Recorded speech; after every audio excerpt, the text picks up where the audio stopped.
नमस्कार, तुम्हा सर्वांचे स्वागत आहे धनश्री होम अँड ब्लॉग या माझ्या चॅनेलमध्ये। तर आज गुरुवार होता, तर उंबरठा पूजन केलंच पाहिजे। तर सर्व स्वच्छता करून घेतली, आंघोळ वगैरे स्वयंपाकही आवरून घेतला, कारण यांना दोघांना स्कूलला पाठवायचं म्हटलं की सकाळची खूप गडबड होती। तर म्हटलं आपल्या निवांत छान अशी पूजा करावी, तर छान अशी देवपूजाही करून घेतली, उंबरठा पूजनही करून घेतला।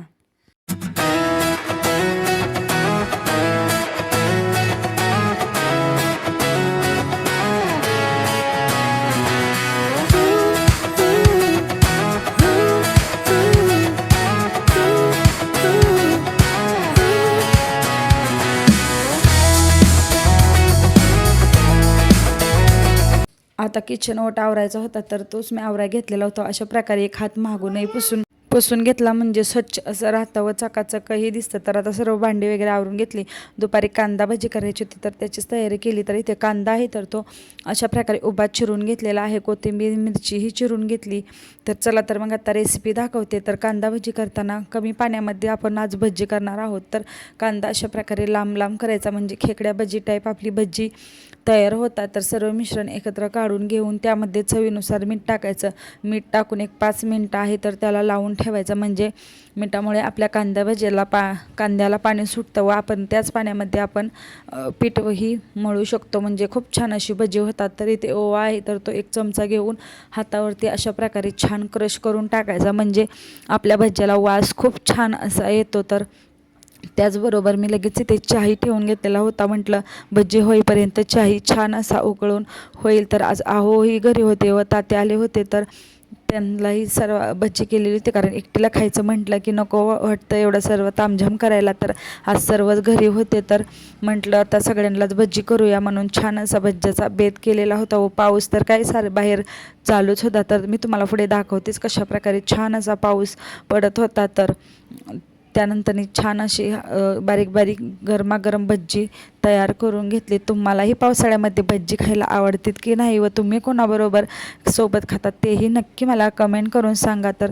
मला भज्जी केले की लगेच हात पुसून घ्यावा लागतो, तरच मला आवडतं, नाही तर अजिबात मला ते भरके हात उलटण्याला लावलेलं आवडत नाही। तर मी पटकन असं लगेच एक घाणा घातला की लगेच हात धुवून घेते व छान अशी आता गरमागरम कुरकुरीत अशी भजी तयार करून घेते। भजी कशी झाल्यात ते मला नक्की सांगायला विसरू नका। पावसाळा सुरू झाल्यापासून तुम्ही कोणती कोणती भजी खाल्लीत ते नक्की कमेंट करून सांगा।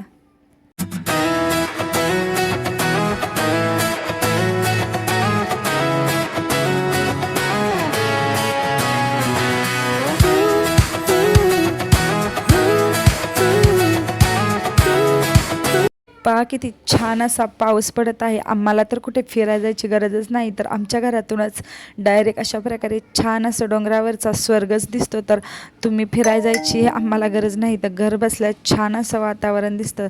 तर कसं वाटतंय ते नक्की कमेंट करून सांगा।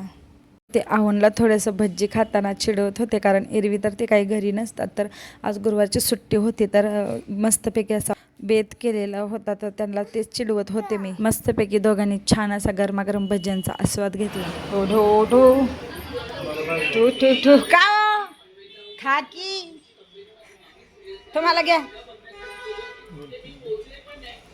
कशी झाली तो चांगली झाली आहेत का? खावा खावा नवरोबा खावा।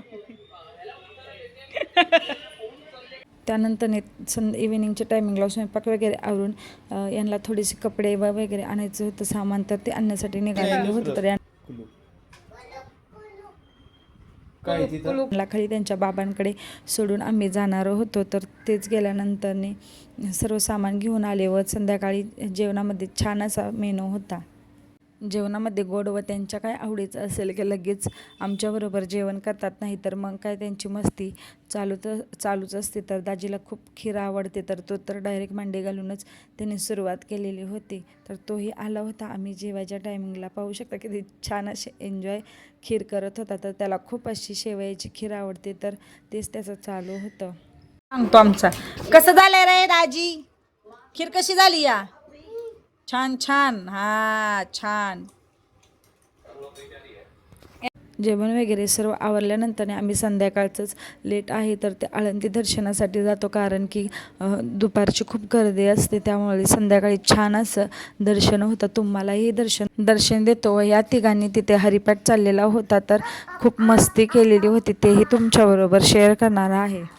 थोडीशीच गर्दी होती पण छान असं निवांत दर्शन होतं. तर तुम्ही जवळपास राहत असाल तर संध्याकाळचं दर्शनाला या. खूप छान असं दर्शन होतं व बारीला लागलं होतं. तर इथे दानपेटीमध्ये पैसे टाकण्यासाठी दाजीने एकदा सोडून 2दा व 3दा पैसे टाकलेले होते, कारण त्याला खूप मज्जा वाटत होती यामध्ये पैसे टाकण्यासाठी. तर त्याने 3 वेळा तरी यामध्ये पैसे टाकलेले होते. त्यानंतर इथे गुरुवारची पालखी असते व आरती असते तर तेच चाललेलं होतं, भजन वगैरे चाललेलं होतं. तर इथे आम्ही घडीभर थांबून यांची मस्ती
वारकरी जसे करतात तसे हेही करत होते. तर त्यांना हरिपाठ ते वाजत होतं तर त्यांना खूप छान असं वाटलं. तर छान असं दर्शन झालं. तर तुम्हीही दर्शन घेऊ शकता, कारण आतमध्ये तरी काही शूटिंग नाही पण बाहेर स्क्रीनवरती लावलेलं होतं तर तेच मी तुम्हाला दाखवते. तर नक्कीच दर्शन घ्या.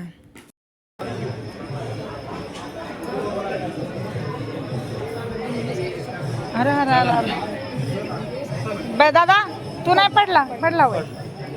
चला चला.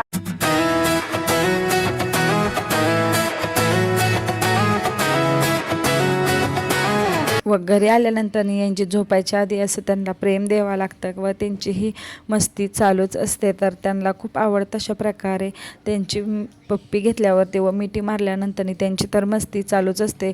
बळच त्यांना झोपावं लागतं, कारण दुसऱ्या दिवशी स्कूल असतं, त्यासाठी त्यांना लवकर झोपवतो. पण ते काही त्यांची मस्ती केल्याशिवाय झोपतच नाही व त्या झोपायच्या आधी त्यांच्या पप्पाच्या पायामध्ये बसून कशा प्रकारे त्यांची मस्ती चालू आहे.